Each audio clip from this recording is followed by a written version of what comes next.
I think that this is going to be geared towards more Riv and you because when we talk about the GOAT debate, I fall in the middle because I think the debate has just been beaten up so much to death that I get tired of it. But I know that you, OG, you think LeBron is the GOAT and you'd build your unit around him before you'd build it around Jordan. Riv here is the opposite. He thinks Jordan is the GOAT. So I want to hear your take on why you'd pick LeBron over Jordan. Well, I've never, and I've had this discussion already, I've never seen, when Jordan came out of college, there was a lot of fanfare for Jordan. There was a lot of hype. And Jordan wasn't expected to do much. You know, he came from North Carolina, averaged 19 a game. He was the college player of the year before. So that Chicago Bulls team was terrible. And he wasn't expected to do much. And he comes into the league and lights it on fire. You know, averages 28 a game as a rookie, starts in the All-Star game. And every organization, and I mentioned this before, every championship organization has that aha moment where they have that guy that, okay, this is my guy. This is who I'm building it around. And I got to go get this guy some players because this is the future of my organization. And the Bulls found that out in '86 after the Celtics series when Jordan went off on them. And the Celtics are basically considered, at that time, they were considered the best team that the NBA had ever seen.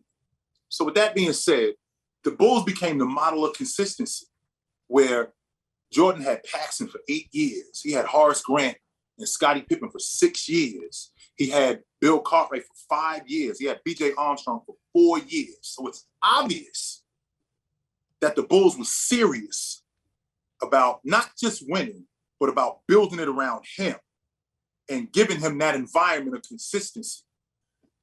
I've never seen a guy, and I watched Jordan develop into that. So by the time we get to the 1991-92 season, I'm looking at Michael Jordan, and he's the guy who he's basically the Matrix, where Neo had it figured out at that point, where everything was just moving slow, and he was moving. I got this thing figured out. You guys have no idea what you're up against when you're dealing with me, and just get in line, and it starts at the Mississippi. So I saw his development. And it was because how the Bulls put that unit together around him. Now, when you talk about a guy like James, I'm sorry, I keep saying James. You talk about a guy like LeBron. Keep going on. You're good, OG. You keep talking about a guy. Now, you talk about a guy like LeBron. I have never seen I don't mean a basketball player. I've never seen an athlete come into professional sports with the amount of fanfare, the amount of pressure, and the amount of hype that LeBron came in with. And to live up to that hype, after everybody said that he couldn't do it. Not only did everybody say he couldn't do it, he goes to this terrible Cleveland team, which is right down the block from where I live. And I got that added pressure into it as well, because I'm from here, which they don't have any model of consistency. The only consistent player that LeBron had was Ilgauskas. That was it. So for 7 years, he was the only one. They were putting ragtag crews together with James, and they were telling him, go figure it out. He was doing that. We're talking about a guy who in year 3 wins a playoff series. They're talking about Luka being better than James, Luka being better than LeBron. Luka hasn't been out of the first round of the playoffs yet. James was in the NBA Finals in year 4 at age 22. He was averaging 30 a game at age 21. And he had been in the NBA Finals. And he goes for 29 in the second half against the Eastern Conference, in the Eastern Conference Championship against Detroit. And you would think that that was the aha moment for Cleveland. Like, okay, we got our guy. This is who we're going to build it around. Instead, they were putting guys around him, ragtag crews, and expecting him to go figure it out. And he was doing that. Then comes 2010. All he did was level the playing field. That's all he did. He didn't go to a super team and decide that, no, the crews that you're putting me around, I got to deal with Kevin Garnett, Paul Pierce, Dwight, Rondo, Ray Allen. I got to deal with these, and I got to go against these guys with the crews that you're giving me. Because again, we're talking about in the 80s where you telling me that I got to win, but this is what you're giving me. The fans are telling me that I have to win, but this is what they're giving me in order to win. All James did was level the playing field. Now, he didn't know how to win until he got with Dwayne. And Dwayne told him, you got to be the guy. So it's basically me coming into your house, and I'm tiptoeing into your house. And then you telling me, hey, take your shoes off, put your feet up on the couch, and stop acting like that. You're the man here. I'm going to take a backseat to you. And we saw what he turned into after that and what he continued to be. I have never seen an athlete in my life do what James did. That's why I think he's the best basketball player, the most complete basketball player that I've ever seen. Question. Because your monologue was very impressive. Before beautifully said. Beautifully said. It really was. Before I ask my question, I just want to give a quick shout out to D Wade because, like you said, teaching LeBron how to win. His first 3 years was just as impressive as LeBron. Year one didn't make the playoffs. Year two went to the Eastern Conference Finals. A lot of people don't know that. Played Detroit, lost in 7, I believe. Year 3 finals. So I think D Wade was putting up astonishing numbers. He was dominant.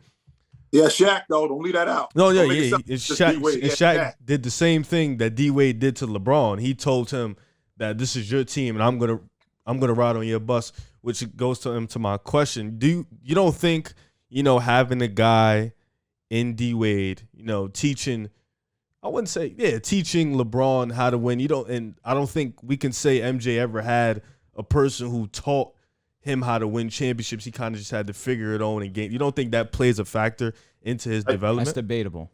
Well, first and foremost, the question that you just asked, who do you think Phil Jackson was? I couldn't have 100% what I was going to You think say. that Jordan was figuring it out? 100%. No, I mean, I'm talking about just from a player aspect. Because you could say Wade, but you could say Wade, but Pat Riley and Eric Spoelstra was there in Miami with LeBron and D Wade. That's correct. So that's a player, a GM who's a big time winner, a rookie head coach in Eric Spoelstra. Okay. Pat Riley, of course, that's a legendary coach. And then D Wade, who's already a legendary player. But was MJ a winner with Doug Collins? He was all right. He was on record saying there's no iron team, but there's an iron win. And that's what he did. He went in with the mentality, I'm going to have the ball, I'm going to score the basketball, this is how we'll win. He couldn't do it that way. He figured out once Phil came in, this is a team sport. Started running the triangle offense, started realizing, you know what? I can't win if I don't trust my guys. Starts facilitating the basketball a little bit more. We saw Paxton clutch up, hit a game winner. We saw Steve Kerr hit a game winner for him. He had help, 100%. How he mentioned more than enough times, this guy, LeBron, had no help for years. MJ. They had the same amount. That is very wrong. I'm talking about pre-Scotty. We just talked about it. He didn't have help.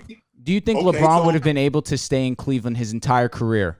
No. And be as successful as he was in this point in time? Different time eras, but I don't think LeBron. I think LeBron had to leave to get that success because Cleveland wasn't the market and Cleveland wasn't going to have another guy come in. But I think MJ being in his time, he didn't have help. Just like they kind of had the same. He didn't have help, just like LeBron in his first couple seasons. It wasn't until they made some right acquisitions in the draft. Scottie Pippen gets better, not like he gets to All-NBA, All-Star level better, which was in 90, I believe, or 91. 90, correct. And then they start to bring those pieces in, and then they start to win. Same with LeBron. He goes to play with D-Wade and Bosh, and then they become that team. But I'm saying, you guys are saying LeBron, D-Wade taught him. MJ, he did have Phil Jackson, who was a champion with New York, but I don't think he was a winning coach. He still brought in something different. The triangle wasn't really seen, and it was a different mindset. D-Wade knew how to win. He was already considered a winner. Granted, he was losing after he won the finals, but he didn't already came back from 0-2. He didn't already dominated in the playoffs. He'd already dominated that Detroit Pistons team that we love to grade LeBron about. D-Wade dominated them too. He gave Rip Hamilton fits. He didn't beat Dallas already. But lost.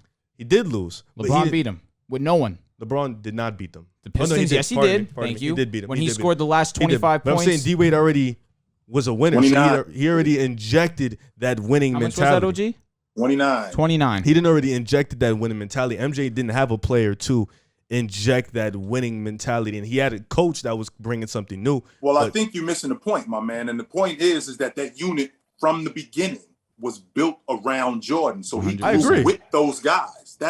It wasn't a guy who was teaching him how to win. They were all teaching each other how to win. Jordan eventually bought into the system, and he recognized that if I'm going to win, I got to trust these guys that I've been with for years. I don't need to have another guy come in here and show me how to win. I have the ingredients right here because we've been doing this for years. Now it's just up to me to trust these guys, trust the system that I'm in, which he did, which is why they ended up winning, because he could have continued to keep doing it his way. And you know who he would have been? A better version of Vince Carter. Vince Carter's a stretch. I think he would have got at least one. With the mentality that he had? You don't think he couldn't get one of those? All Jordan was saying was, I'm the guy. And we're telling you that you can be the guy, but you got to get on our page and you got to trust us. We're here with you. Agreed. He wasn't buying into that for years, even though they were building that unit around him. Why do you think he was averaging 37 and 35 a game? Because he wasn't buying into it. And then Phil shows up and, get with these guys and trust these guys. Jordan's best seasons was when he got into the triangle. Debatable. Those was his best years. Even it's though not debatable. He had it was debatable. Because if you don't win a championship, it's not a success. His 88-89 season was ridiculous. I personally thought that he should have won the league MVP that year. That's just my opinion. But he became a much better player when he got into the triangle. I get what you're saying, because he initiated his playmaking and he became a better rebounder. And you just get to a point where you're on cruise control to a point with that kind of system where you know what, you know where you're supposed to be, you know what you're supposed to do. And when you're Michael Jordan, you're able to do the things you're able to do. A system like that is just perfectly catered to him. And the fact that he was able to really adapt to that offense and really fully commit to it. But a point I want to make is I think of the Miami Heat as LeBron's time in college. You know what I'm trying to say there? Where he needed to go to Miami to really learn how to win. And that's 100% fact. But then if he didn't win a championship after leaving Miami, then I would understand, no way you can even consider putting him in the GOAT conversation. So what does he do? Goes back home, goes to Cleveland, where they have had a 55-year drought of not winning a championship, one of the worst droughts in sports history.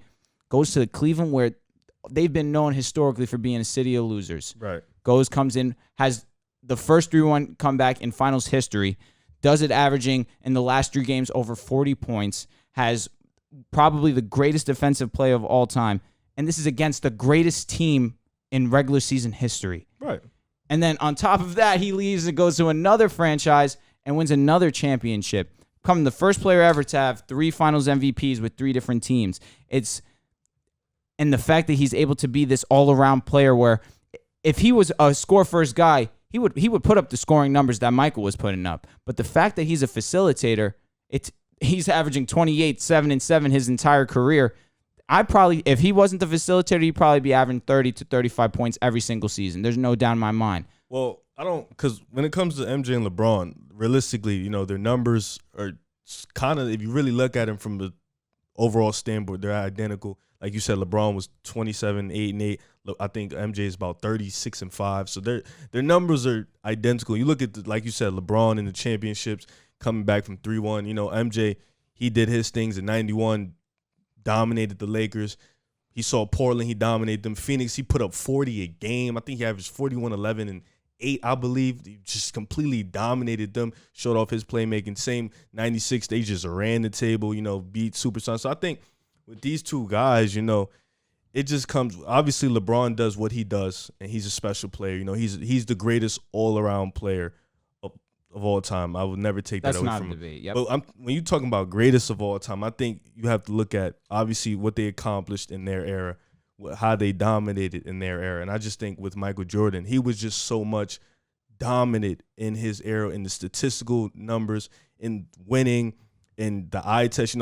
Obviously, he was a loser in the beginning, but him, winning MVP and Defensive Player of the Year in the same year as a 2-guard in a big man era, which normally we even look at now, Defensive Player of the Year goes to big men. So it's like winning that as a 2-guard plus winning the MVP, leading the league in scoring and leading the league in steals. I think stuff like that, leading the league in scoring 10 times. I think his two-way finesse, you can go either way, but I think it's just his two-way finesse was so dominant as a player. It's hard for me to say, I would have. I think they're both 1 and 2 all time. I think MJ's 1, LeBron is 2. But I think MJ's just two-way dominance was just so above. I would have to have him 1.